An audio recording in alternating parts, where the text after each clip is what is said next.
Hello YouTubers, so here is an overview video of this JBL Control 24 CT ceiling speaker here.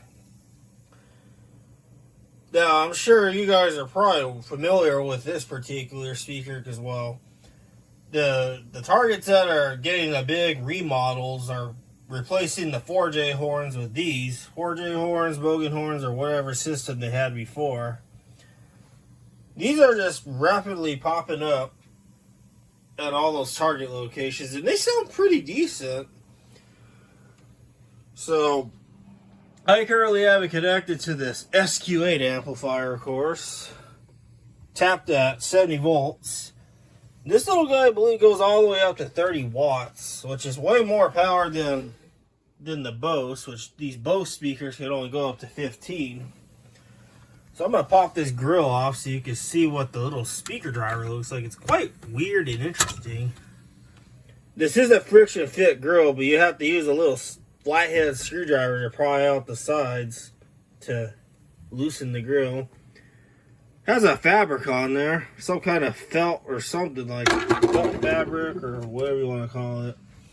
There's a speaker driver right here. It is really weird and strange looking. It's so futuristic looking. Like, look at the size of that tweeter.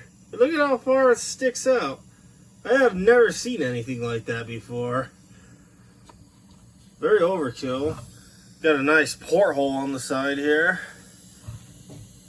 As you can see, this supports both 70 and 100 volts.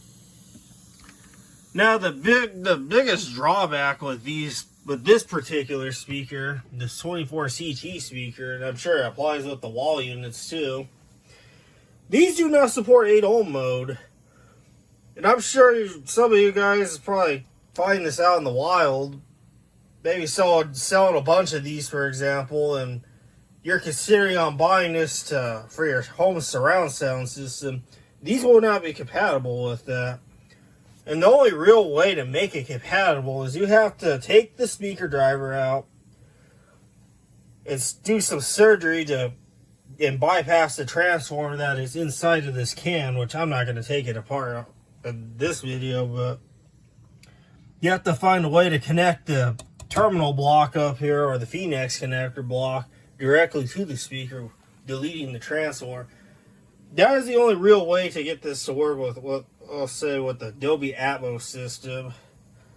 Other than that, natively these are not compatible with such systems. It's strictly 70 or 100 volt systems. So yeah, there's that. And also another thing you got to be really careful of is when you get these, you don't want to slam the edges too hard. Now, unfortunately, during shipping, this one suffered damage, so I had to super glue this piece back in. This trim is very easy to break, so you got to be real careful with that, and make sure it has these little tabs. It's kind of like an old work box, pretty much the same concept. It has a whole bunch of these. This can is all steel, very overkill can. Here's the back. Has a nice little junction box cover with the combination connector clamp on the back. So yeah, I'm sure ready to hear some music play out of this, so.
what this sounds like when connected to this amplifier.